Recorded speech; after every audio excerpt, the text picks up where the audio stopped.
You are listening to the Football Diehards podcast with your hosts, Justin Lonero and Bob Harris, sponsored by DraftKings. Sign up now using promo code DIEHARDS, DIEHARDS. Make a first-time $5 deposit, Hello, and you'll receive a free $3 ticket. Podcast. I'm your host, Justin Lonero, along with my co-hosts, as always, Mr. Kyle Dvorchak, Mr. Bob Harris. Gentlemen, it's warming up.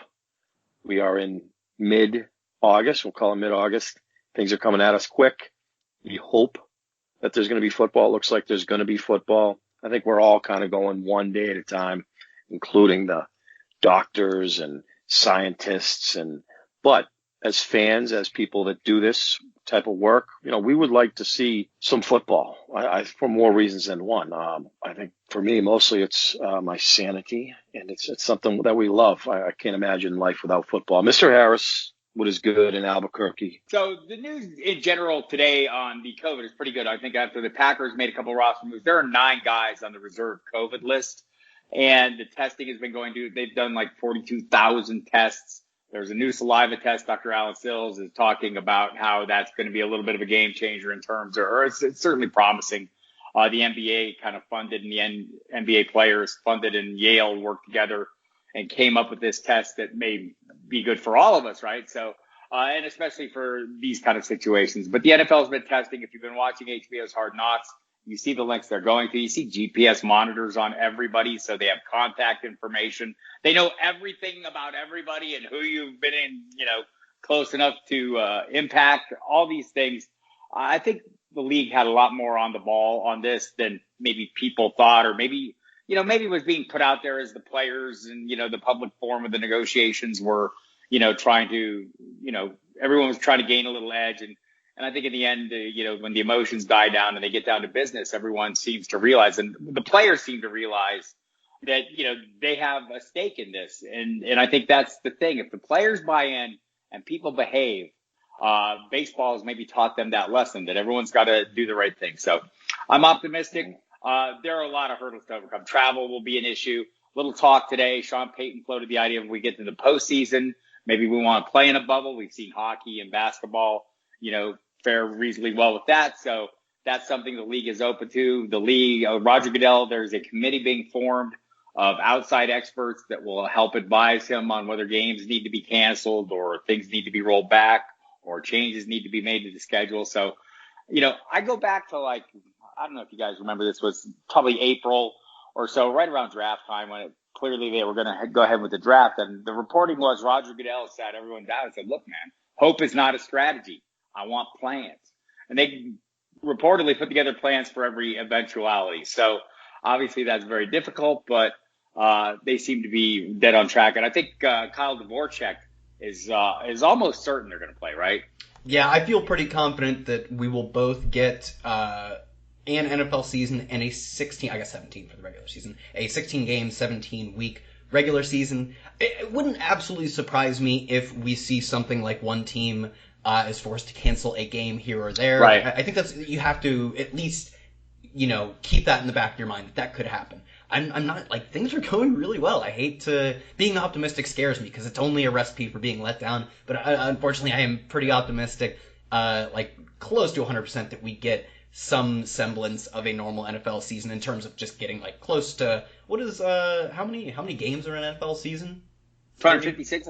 256, yeah. So I was trying to do the math, and that was not going to go well. I would imagine we get all 256 games in some aspect or another, maybe delayed or not. So I feel pretty good. It's weird to say, but I feel as good as you can feel in these times. I have to do that math now to make sure I'm not stupid. No, I'm almost positive that's correct, yeah. The Chiefs are playing at home, right? Yeah. 21%. I guess capacity. We're hearing all the plans about various capacities, and depends on the locales and everything. I think that again, as I mentioned, travel could be tricky. There are going to be players that turn up at the least beneficial time for the teams and for us as fantasy managers. These things are going to happen. You should be prepared for them. You should be prepared to deal with them, and you should set the expectation that, hey, this is something I'm going to have to battle through. So we'll get through all this, and I'm looking forward to some actual football. It's been nice NFL Network coverage, watching the training camp, seeing some actual guys on the field. Justin Lonero's Patriots talking about there's talk about using a platoon at quarterback. I do not believe this, but there's talk about it.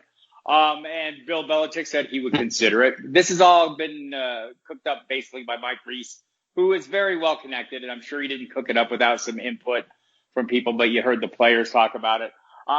Justin, how excited would you be by a platoon with Jarrett Stidham, Cam Newton, and Brian Hoyer rotating in and out of the lineup? Would that be amazing? No. But No. actually, I don't think it'll happen. I played baseball for the same high school coach as Mike Reese. Good guy, and he is really, really juiced in to the New England Patriots. So what Mike Reese says goes. I'm curious to see what Cam Newton can do. Obviously, he's not the Cam Newton we saw in Carolina. Yet they got him on the cheap. I told you, and I said this months ago, I think Jarrett Stidham is the guy. I just, the comprehension, again, they're going to dumb down the playbook a little bit. It's going to be one or the other, and it's going to be a team that is going to run the football. It's also going to be a Patriots team we haven't seen in 20 years. So from that aspect, I'm interested to see a 9-7, because that's what it's looking like tonight, a 9-7 Patriots team. For me, it's Stidham until, I see otherwise. Yeah, so I think, the only issue right now is Cam is trying to catch up, get up to speed on the offense. I'm sure there will be adjustments made to suit him. It sounds like the reporting, including Mike Reese, that he looks healthy. And that, to me, was the key. We'll see. Kyle, news out of Philadelphia that Miles Sanders is week to week. It was vague enough of a reporting, even though multiple observers, Mike Giardi from NFL Network, Tim McManus from ESPN, are reporting it's a minor issue. They're just making sure he's locked in. One source told McManus he will be ready for the start of the season. Doesn't seem to be a lot of doubt in that reporting. But I was able to get Miles Sanders in a draft this afternoon as the 14th player off the board, which I thought was delightful. Not always the case. Is this an issue of people, overreacting? Look, we do this as fantasy owners. I talk about it all the time, but looking down the drinking straw, we see a momentary development, and we believe the entire world now is that. Is this a case of that, or are there legitimate concerns for you? I mean, I think it is a non-zero concern. We were talking about this before the show, whereas Nick Chubb's injury seems like literally nothing. Like, it seems like it's nothing to worry about. As is another player we'll talk about, Davante Adams, seems like he was pretty much fine. Of all the non-injury injuries in the preseason, or I guess before the season starts, not really a preseason, I would say this one at least registers. It comes on the radar. But as far as like me downgrading him in the rankings, I guess maybe if I have him in a tier of other running backs, I would maybe knock him down towards the back end of that tier. But I'm still pretty confident in taking him where I'm taking him, and it's especially like inspiring to say that they, or at least if you want to look at the upside, they're trying to protect him for this 3-down role they want him to have. It seems like they're very committed to him owning an awesome role, and they want to protect him for that. This is so much more of a precautionary move than it is a reactionary move to the actual status of the injury itself. So I think if he falls at all, take that value, because that's probably just because I'm so head over heels for Miles Sanders this year, though. How many running backs are you taking in front of him? Okay, let's see. The top three is easy. Clyde Edwards-Helaire is probably really close. Dalvin Cook, Alvin Kamara. At most, that would be 7, I believe. That's it. Yeah. McCaffrey, Barkley, Elliott, Cook, Kamara, Mixon, Edwards-Helaire, Henry, Drake. That's the list for me. So what about Chubb? Chubb? No, Chubb's after that for me. Okay. All right. So I guess the thing for me is, I think if this draft I was in today was tomorrow and it wasn't fresh in everybody's mind, I probably would not have been able to get Miles Sanders in the second round. That's what I think. But we'll see. I mean, maybe this is more I'll go with the reporting for now that it's very minimal. You mentioned Davante Adams, a little Twitter freak out this morning when he, came up hurt, left the field, came back though with his helmet. Didn't seem to be much worse for the wear. There's been no reporting suggesting otherwise. So if you're out there in draft world, double check. Go to the footballdiehards.com. The August update draft guide is up. Lots of camp news, lots of articles, lots of videos, lots of stuff, including this podcast. Available to you. One of the things that's on the radar we've been talking about a little bit. Dalvin Cook has been having ongoing negotiations with the Vikings, looking to get a contract extension before the season started. Those talks broke down. they've been limiting him in practice a little bit while the talks were going on, just, to ease everyone, make everyone feel good. You're going to hear a lot about hold-ins, people, not holdouts, because holdouts now actually cost players money. And the new CBA has put a little teeth into given the teams a little more leverage here in that, for instance, those $50,000 a day fines that were usually forgiven once the player turned back up, they're not forgivable anymore. That's real money now. And that makes a big difference. And also, the gaining a year towards free agency is a big deal. So the notion that Dalvin Cook would hold out or Joe Mixon is going to hold out, for example, I heard somebody floating that today, seems very unlikely. They don't get what they want. They actually limit their earning power going forward. In Dalvin Cook's case, he would be a restricted free agent instead of an unrestricted free agent next year, which the difference being about $5-6 million for the tag. So I think that's pretty much cooked in the book. So he says he's focused on week 1. Justin, does any of this really matter? I've kept him in my rankings at number 4 overall the entire time throughout the initial statement right up to now. Would you see any reason to change him? Have you backed off or moved him back up at all through this process? No, but will he be a disgruntled employee come week 1? Potentially, but that proverbial carrot is dangling. I think that matters. And he wants to play 16 games, as do we. I think the injuries have been, a thing of his past going back to Florida State. Pound for pound, he's as talented as any running back in the NFL. That being said, I'm going to need some Alexander Mattison anyways. I know some people don't like handcuffs. I'm a guy, I think there's a scenario where you want Mattison, just in case, and for more reasons than one. Again, mention the health, but it's McCaffrey, it's Zeke, it's Barkley, and then it's Dalvin Cook, Kamara right there for me. So it's he's going to have to play. And that's just as simple as that. So we can kick and scream, but at the end of the day, he's going to be on the field and he's going to be a large part of the Minnesota Vikings offense. And I think they're going to need him to be. So the disgruntled player, kind of tropey, Justin, which fits well into tonight's programs because we're going to talk about some of these NFL fantasy football tropes that we always hear about. The disgruntled week 1 player. So are you telling me, Justin, he's not going to play hard so that the teams looking to pay him next year are going to say, oh, wow, this guy kind of gets pissy and we really want him? Or do you think maybe he's going to say, I still have something to prove. I'm going to be playing as an unrestricted free agent next year. I'm looking for big money. Maybe I should impress somebody. Which way do you think this goes, Justin? I don't know him personally, but I know, he did have obviously some character issues at Florida State, and those were a part of the red flags. At the end of the day, he's going to want that Christian McCaffrey money. He's going to want some of that Henry money. He's going to want some of that Le'Veon Bell money, and he probably deserves it. So if he pisses and moans and acts like a jerk, we've talked about this all the time.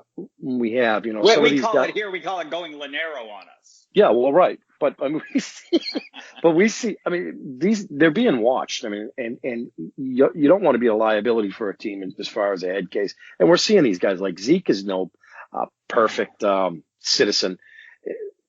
He's going to play well. This is what he does. This is his profession. He's not going to, not play well. It's not going to help him down the road. So will it be in the back of his mind? Probably. Of course. Might even motivate him more. He's human. That's the other side of this trope, Kyle, is running backs in contract years are going to feast. This seems to be possibly true because there is some motivation, but is it all on them? Are you buying this one, Kyle? I actually wrote about this for Football Diehards because I hate, one, I saw this and I was like, yeah, I could see that one, that it motivates the running back, but two, this is oftentimes the way it's worded that teams are trying to get every last ounce of juice out of their running back before they let them hit free agency.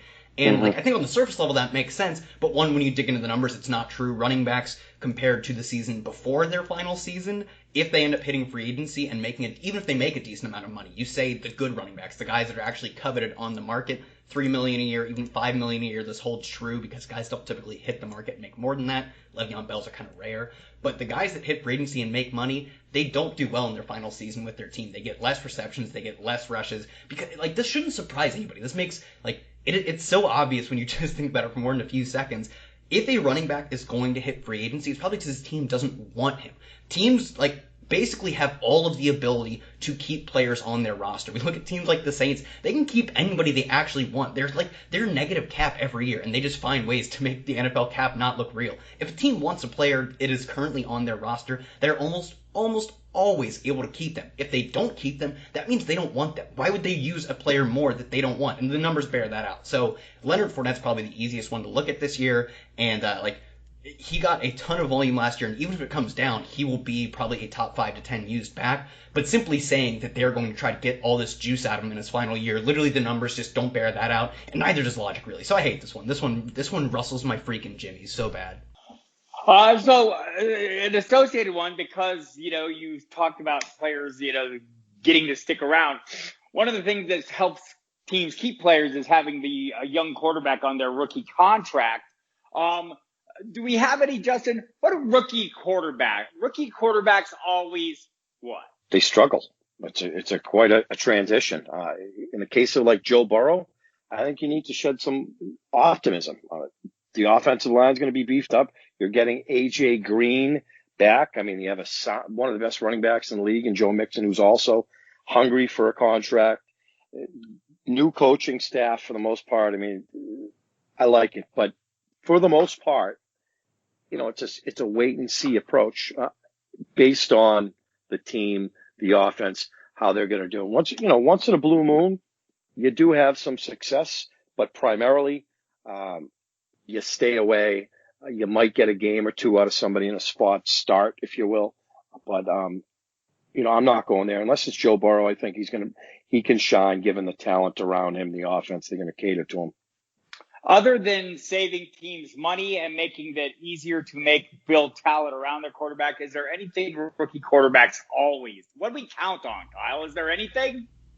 Yeah, I would say so. A lot of times we see that they will rely on specific players, specific styles of players, and I often feel like that is either a player who's gotten a ton of targets in years past, or that is a low ADOT guy, like a guy who's easy to hit. And the guys who have gotten targets in years past make sense because that is literally just what targets are. They're like a measure of talent and how a player is able to get open and control the game through their volume. So in that sense, yeah, I expect players who got targets in years prior to be leaned on by rookie quarterbacks or any other quarterback. That's what targets are. They're a measure of how good a player is. So yeah, as long as a player is still good, they're going to get a lot of targets, rookie quarterback or not. And actually, in recent years, there's another thing I've looked at. You're going to see a theme with some of these. I've looked into some of these, dig under the numbers a little bit. And rookie quarterbacks have been a little more aggressive in terms of their average depth of target. It's marginal at best, but I do think it is at least worth noting. We've had some aggressive passers come in, and Justin was very right on this narrative in the sense of rookie quarterbacks do very often struggle. They're very rarely significant fantasy producers, and the one cheat code for that is the cheat code for all of fantasy scoring. It's the Konami code. The rushing quarterbacks that have come in have been the ones that have been successful. You look at guys like RG3, Lamar Jackson in the games he did start, and even more subtle rookie seasons, like Andrew Luck, a very athletic quarterback. You look at younger guys like Kirk Cousins didn't start necessarily in his first season, but he was rushing for many touchdowns. Jameis Winston, another one, who's guys who are above average athleticism enough where they can get on the ground a lot. Those guys are putting up 4, 5, 6 rushing touchdowns in the rookie season, and that's really the cheat code to having a successful rookie season. And Joe Burrow quietly was a pretty successful rusher in college, given how much he was able to do with his arm. It kind of overshadows, very clearly overshadows his 60 touchdowns are going to overshadow a handful of rushing touchdowns. But I do think he's got some sneaky athleticism. He could be kind of breaking the mold again. Well, breaking the mold in some ways, but fitting in exactly to the mold of rushing being the cheat code. Very good at Danny Dimes, my guy. Josh Allen. Yeah. It's the rookie quarterback trope is interesting. The veteran one is even more so. Let's say quarterback X will be something totally different now in a new scheme with a new coaching staff. It's like when Norv Turner said, we're going to turn Cam Newton into a 60% passer.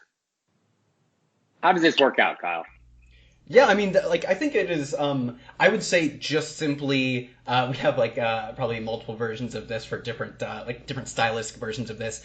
Aging veteran has, specifically just, he looks good, he's throwing fast, he's connecting with his receivers. Those things, I don't buy into. But I do believe, we saw a drastic change in Cam Newton's final healthy season in 2018. He dropped his ADOT to, a career low, and finally, for the first time in a season, completed an above average percent of his passes based on how you would adjust for depth of target. Deep passes are harder to hit, short passes easier to hit. He was completing better than league average for the first time ever. He was a different quarterback. It was a sight to behold at the way that they changed his game entirely. We saw this with Ryan Tannehill. He switches teams, but I think that is the key. Like Ryan Tannehill switching teams, going to a different scheme, getting different weapons around him, and being mega aggressive, going deep. Like, we need drastic changes to actually buy into any like quarterback is going to change the way they play. Like, it can't just be that player X hit the film room.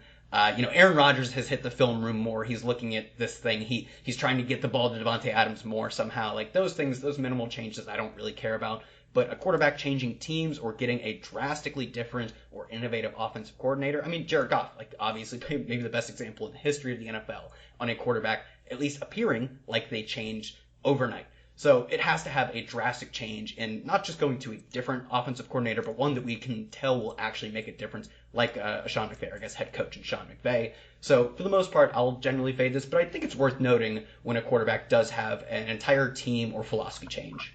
Yeah, Phillip Rivers might be an example. An offensive line change might be the thing that works for him. Justin, going back to Cam, the high percentage Cam, the one that Norv created, might that bode well for a James White and a Julian Edelman if the Patriots think, wow, we can make this work like this? They're just asking him to do less is basically what that translates to him. We don't trust the deep ball. Let's just kind of keep it underneath. And that's what we're going to see a lot of. The cast of characters on that team, when you look at it, Julian Edelman's 34. We know we're going to get James White. Again, the offensive line is intact, looks good. I think they're going to pound the football. And I agree with you with Phillip Rivers, but let's hope he doesn't pull the Phillip Rivers that he did last year. I think we're seeing the end there on another. The Colts are a run-oriented team, so it'll be interesting. I don't want any Phillip Rivers this year. So that was pressure. And fortunately, Tom Brady was able to get away from that Jarrett Stidham, who was going to push him hard for that starting job. So that brings us to the aging veteran. Never better, physically or mentally. Look, in Tom Brady's case, I think we can safely say that's a fact. We heard a little talk about Gronk this week, maybe Bruce Arians suggesting he's in New England shape, not necessarily Florida shape. It's a little humid, a little hotter. It's a little harder to deal with, a little more vomit perhaps. But we also heard Peter King this week talk about O.J. Howard and maybe being ahead and maybe Cameron Braid being ahead in terms of playing time for Gronk. So what other guys are we hearing, Kyle? Who are you buying into that's never felt better physically or mentally? I will say probably no one. I'm trying to think of some guys who we've seen this with. We've seen, I guess this kind of loops into some other ones. We've seen Marquise Brown supposedly put on weight. I think Ronald Jones was 23 pounds. Yeah, supposedly, sure. Kenyon Drake, I don't remember if this was this year or last year. Kenyon Drake has put on and let off weight in the past 2 to 3 seasons. Trying to think of who else. Supposedly, this wasn't from his mouth, but Ben Roethlisberger was throwing really well the first time we saw, and then supposedly was short-arming some deep balls. So I've heard, like that's the problem with this, is it is so subjective to say, Ben Roethlisberger looked great. Like, the first throw he took, kind of went fantasy football niche Twitter viral because he looked good out there. But then I heard more recently that he was short-arming some deep throws. That could just be, randomness. Not every quarterback is going to hit every single deep throw. He has a stretch of 3 bad miscommunications or whatever and doesn't look good. It's really so hard to pick out what would actually matter. Not only what would matter, but which ones are right and wrong. I've heard both about Ben. There's just so much to decipher. He does look thinner, though. I mean, I'm going to say this. Just seeing the photos of him, he looks to be in better shape than we've seen him in the past. Maybe that's because he's just been in horrible shape in the past. I'm not saying he's been. But we also heard this about Baker Mayfield, that he has changed his conditioning program, appears to be in much better shape this year. Are we Le'Veon Bell? Le'Veon Bell in the best shape, right? A lot of best shape of their career type things, his lightest weight since high school. Justin, when you hear these things, what percentage of that, how much do they factor in to what you're thinking? I mean, do they shade it a little bit, maybe almost more subconsciously than consciously? I mean, it's more or less, I'll believe it when I see it. I mean, we talked about Le'Veon Bell last week, and do we really care that he's shed some weight? And we're talking about the Jets offense. So yeah, it comes into the Jets play. Offense is the weight he needs to shed. That offense sucks, and there's an anchor on it. Well, that's exactly right. So it's it depends on the situation. I think for Ben Roethlisberger, given the quarterbacks that we saw in Pittsburgh, we've been spoiled, it turns out, over the last 10 years with Ben Roethlisberger. So it should be nice to see him bounce back. I think he's a Hall of Famer, in my opinion. And with Ben Roethlisberger coming back, you get to see more Juju Smith-Schuster do his thing, his production dip. So yeah, it depends, obviously, who it is. But until I see it, or until we see it, we're going to cling on to anything we hear at this time of year. We're just eager to see football, and we're like as much as we've ever been eager to see football. All right, we always hear, as the OTAs roll out and where the beat writers are working, there's player X, this rookie is coming in. He's ready to contribute immediately. Is this year different, Kyle? Or what percentage of rookies do you think, or name me some rookies, especially at wide receiver, you think are ready to contribute immediately? Yeah, I think you're pointing out wide receiver because we know running back is relatively easy to come in and produce because it is largely dictated by the volume you get. Receiver is seemingly much more difficult. We see receivers like N'Keal Harry come in and struggle so often. And for me, that's the reason I'm generally out on rookie wide receivers. But there are some guys who do end up being values. I think Jalen Reagor is probably a fine value given Deshaun Jackson's horrible injury history. Marquise Goodwin's opt-out won't even be there. We've seen, where else are they going to get receiving production from? Is it going to be one of their other rookies like Quez Watkins? Like these 5th, 6th round guys? Probably not. It doesn't seem likely. So really, Jonathan Hightower. Yeah, John Hightower. On many of my dynasty teams. Yeah, none of these guys project to be both healthy and present, or good. Like, none of the guys other than Jalen Reagor really has a shot to be all three unless Deshaun Jackson strings together a really awesome health year, which has not happened in like half a decade for him. So outside of that, they just have Zach Ertz. So I think he's a fine play. He's really athletic, was a massive producer, big playmaker in college. But the rookie I'm most interested in is the Deebo Samuel replacement for the first few weeks, at least, Brandon Ayuk. And I only say that I'm interested in him because once the Deebo Samuel news was like, at first it was bad, then it was like, he might be ready for the start of the season, but it seems like we should have readjusted that prior, that like the PUP list is possibly the most likely outcome, and it seems almost certain that he will not be playing the first at least couple of weeks. Brandon Ayuk's ADP kind of should be a rocket ship at this point. Plus the Jalen Hurd news that it appears he has. Have they made it official yet? That it's done. He is out for the year. That really sucks because he's such a cool, interesting gadget type of player. But it is what it is. From a fantasy angle, it makes Brandon Ayuk all that more interesting. Although it's really unfortunate that a player who looks to be so uniquely skilled is just going to miss another year. So I think that there's a number of things that go into that one too as well. And so just to stipulate, the Jones fracture is a tricky injury. He suffered the injury, Deebo Samuel, in June. The surgery was at the end of June. They say it's anywhere from a 10 to 16 week recovery. He says he's going to be on the short end of that. So that would put him maybe close or in contention for week 1. Is he really ready to go full speed at that point? Could he open the season on the PUP? John Lynch said shortly after the injury, yeah, he's going to miss some games. Kyle Shanahan says this week, well, we're optimistic about week 1. Well, I'm not sure what they're optimistic for about week 1, that he's maybe going to be back to practice. I don't know. If he opens the regular season on the PUP, he's out 6 weeks, and then they have a 3-week window. So you don't often see these guys get back till about week 10 when that's the case. So I think in addition to, opportunity, they wanted him really bad. They thought he was the draft capital they invested in him suggests that he's a guy. That the issue for me is, who else is there at any given time? Because beyond George Kittle, I'm interested in one other piece of the receiving game, whoever that is, whoever the wide receiver 1 is. And if it's Ayuk, yeah, I might be interested. Beyond that, I think you're taking your chances. Justin, you see this differently?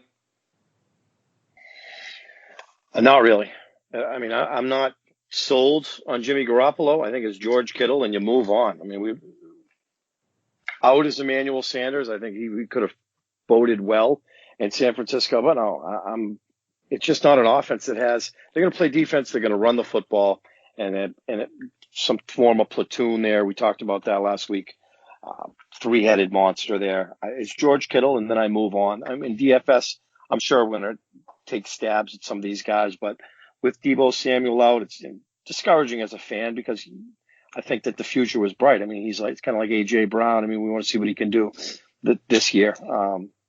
Doesn't look well. I think it's a bleak 49ers offense. And I really don't want any part of it. Well, about the defense there. So this one, I'm going to lob a softball to our friend Kyle Dvorchak. This offense has never been faster. I feel like this falls into the same category of coaches trying to actually project stats. And like the best one maybe ever has to be, I believe Tavon Austin was supposed to be a 100 reception player in like probably his final season with the Rams. I believe that is something that was said about him by one of their coaches. I don't know which one. Probably is not with the team anymore, surprisingly.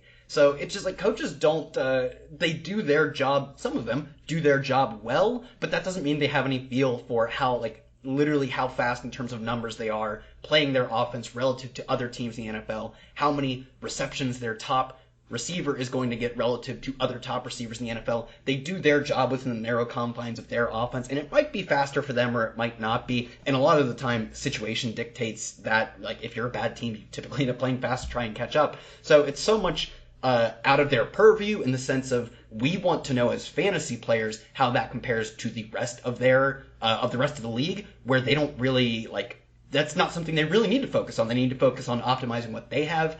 And also, they just don't have a good feel for that literal numbers type projection for that. Justin, one with you here often, and I'll spin this into a specific player, in this case, a player I like, but, X has added great massive muscle to his frame, usually an injured guy, right? So we have Marquise Brown coming off a rookie season, legitimate. He had Lisfranc surgery, had to get in the season, had the screw in his foot all last year, but an array of maladies, could never get into the practice field.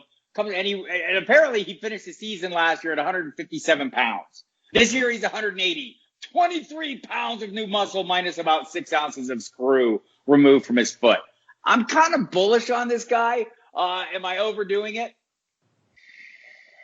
Well, when you look at the offense, I mean, there's another offense that's going to pound the football, right? You get Dobbins, we'll see what Mark Ingram has left in the tank, and it's centered around Lamar Jackson and what Mark Andrews can do. That's what they do. They play defense. But outside of those players, is it Willie Snead? You see the flash out of Hollywood Brown. I don't know. I think time will tell. I don't think they're an offense geared to throw the ball. I think Marquise Brown is what he is given the offense that he's on. And healthy, he's a 50, 60 catch wide receiver, in my opinion, on that offense, 700, 800 yards, probably 6 to 8 touchdowns. So he's going to have his flashes, but to depend on production from him weekly, it's just not the way that it goes in Baltimore. I mean, I think he's got, like, Deshaun Jackson historically is, been a frustrating player. I mean, despite some consistency in certain seasons, but he 5 for 140 and a touchdown, and then the next week he's 2 for 30. I mean, you see with a lot of these guys, but the talent's there. I don't like the offense. I do like the rapport that he's put together so far with Lamar Jackson, but he's not a guy that there'll be other players on other offenses in the passing game that I'll gravitate towards, in season-long leagues. Yeah, I hate offenses where the quarterback can rush for 1,000 yards and throw 36 touchdowns. Oh, well, that's just me. Kyle, let me throw one out at you. Another softball, perhaps. Coaches are always extremely happy with the camp body that shows up or the faded veteran. So let's throw this at a specific guy. You can bring in other examples if you want. Frank Gore. That has to be it, man. That has to be it. God bless you, Frank Gore. You will go on running endlessly, as my friend Marcus Grant would say. Amazing. The acronym for Gore. Man, is it about done? Can we give up yet, or do we have to stick around just because of Adam Gase? Yeah, I mean, I don't think we've probably already seen the days of Frank Gore being relevant, and even to the extent that, like, I think it's fine to expect him to be, like, a backup, but he's going to be one of the most distant backups to Le'Veon Bell's, like, clear starting back. And it happens so often where I think these guys come in with a certain presence, having, like, literally played the game for, like, over a decade easily for a guy like Frank Gore. I'm sure Tom Brady has this presence too, where they have the feel of a locker room. They've probably seen, as journeymen, they've probably seen many of the players that are currently in their locker room. I'm sure they're awesome to be around. They have a great, like, to play to Frank Gore's age and put up the numbers he has, like, despite, like, he's not really, like, I don't know what it's like to be Frank Gore and not be he's not on like Super Bowl contending teams. He's not rushing for 1,500 yards anymore. The dude just puts in like freaking work every day. He's just a hard-working man, and I'm sure coaches love that. That doesn't really, that's not going to change my projections at all. Le'Veon Bell's still going to dominate the targets, the carries, and this offense is still going to be bad, so I don't care. Yeah, I think that makes perfect sense. So, Justin, we've heard some talk this week. The most recent one I've heard was, Rivers and Hilton. Like they've been playing together their entire careers. The insane chemistry trope. Are you buying it in this case in Indy? And are there any other ones that maybe are not yet established? Look, we know what Deshaun Watson, Will Fuller could do. We know what Aaron Rodgers can do with Davante Adams. Some of these are obvious. Are there other ones? I mean, Brian Edwards getting a little buzz, of course, because Derek Carr is looking for something to get people excited. Any of these? Anything jumping out at you this summer? A lot of coach speak right now. T.Y. Hilton's another one of these guys. I think it's a contract year. I think they invested in Paris Campbell to be somewhat of that contingency plan. I think it's going to be Paris Campbell down the stretch for the next couple of years. It'll be nice. I think we know what T.Y. Hilton is. He's kind of that home run hitter, if you will. Rivers doesn't have it left in the tank. As far as the Raiders are concerned, there are a couple names in Las Vegas that jump out to me. It's really two, Darren Waller and Josh Jacobs. Ruggs is going to get the rookie attention there. A lot of Mike Mayock buzz about him. But until I see it, until these things are put into fruition, I don't believe much. I mean, there's not a head coach in the NFL that's going to say, it's going to be disappointing to see this player go at it in September. So until these things happen, I'll believe it when I see it. But I'm really interested to see what Phillip Rivers can do in Indianapolis. By the way, the Raider thing, John Gruden talking about the dazzling playmaking ability of Marcus Mariota. Never a dull moment for the Raiders. So we're going to wrap it up with this one. I'm going to throw this one to Kyle, and I'm going to double up here because these two can fit one team. We have the draft bust who's ready to turn the corner. We saw that in Miami last season with Davante Parker. I want to know if the corner is still being rounded, and also the player ahead of schedule in ACL recovery. Let's go with Preston Williams. Yeah, there's a good double up. I think so. Oftentimes, I mean, always, like when you see guys who bust, especially guys who have a decent opportunity and bust, like a guy who, like, who else were they going to be throwing to throughout the first handful of years Davante Parker was on the team? Like, it is shocking that he turned it around in the way he did because he had so many chances. The same can probably be said with a guy like Brashad Perriman, so it's a little surprising that he's coming on this late in his career, but I'm not sure how much I really buy into that. But yeah, like we see wide receiver especially, the first year bust, especially in like the first round, those guys struggle to come back. It is difficult to be very bad in your rookie season and then just become a different player. So oftentimes, this should be the Davante Parker Award because I can't count. It's every year. Count how many years I was told he was finally turning the corner, and I guess he was finally right. So good for him. But more importantly, I can tell you, in 2016 when he caught 56, it looked like maybe 2017 57 passes. Then 24 passes in 2018 when he turned that corner. Last year, maybe he actually turned a few corners.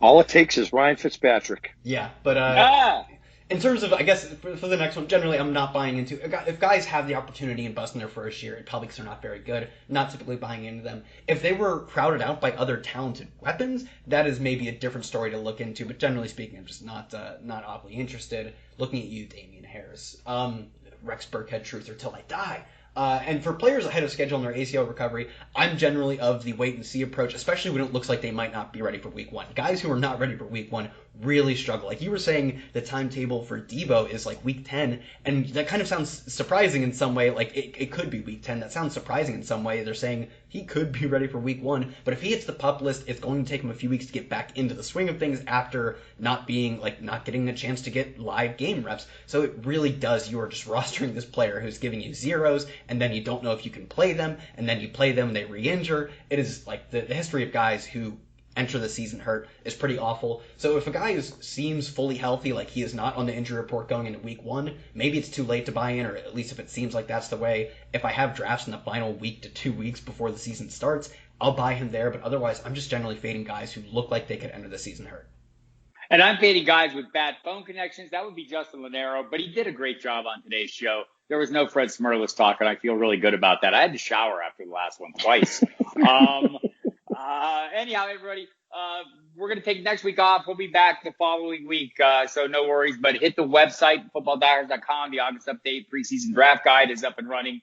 Emil and myself are doing daily live streams on the video. We're going to get Kyle and Justin involved here in some of the mock drafts we've been doing. So you can draft against them, test your prowess against our seasoned, capable veterans, and get a little chat with all of us. Also, if you're not familiar with the site for some reason, get that way. Go to footballdiehards.com/free trial and check it out. Take a test drive. There's some good stuff there. We think you'll like it. And if you already have bought it, but you like going, I didn't buy it yet this year, use the promo code DieHards to get a 15% discount. That includes the digital versions of the magazines. If you just want the magazines, the 31st edition of the Fantasy Football Pro Forecast is available for sale on the website and in stores everywhere, as is the 20th anniversary of the Football Diehards magazine.